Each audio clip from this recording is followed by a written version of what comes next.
আসসালামু আলাইকুম। সবাই কেমন আছেন? আলহামদুলিল্লাহ, আল্লাহর অশেষ রহমতে আমি ভালো আছি। কিভাবে বুঝবেন আপনার কম্পিউটারের এসএসডি অথবা হার্ড ডিস্ক ভালো আছে কিনা? তো চলেন শুরু করি। আপনাকে আপনার কম্পিউটারের কিবোর্ড থেকে উইন্ডোজ বাটন আর আর বাটন একসাথে প্রেস করতে হবে।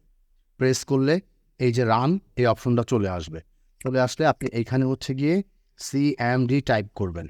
সিএমডি টাইপ করে এন্টার প্রেস করে দেবেন। এন্টার প্রেস করার পর আপনার সামনে একটা স্ক্রিন চলে আসবে।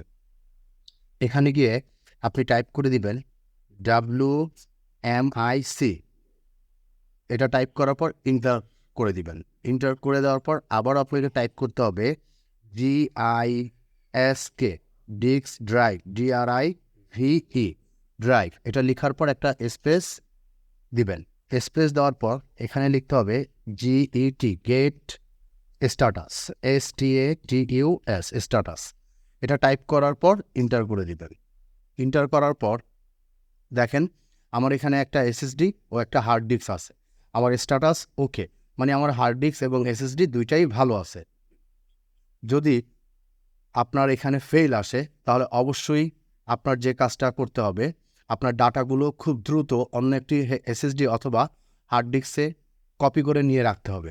অন্যথায় যে কোনো সময় আপনার হার্ড ডিস্ক ক্র্যাশ করতে পারে। আর আপনার হার্ড ডিস্ক ক্র্যাশ করলে অবশ্যই আপনার ডাটাগুলো লস হবে। এরকম আরও নতুন নতুন টিপস পেতে পেজটি ফলো দিয়ে পাশে থাকবেন। ধন্যবাদ।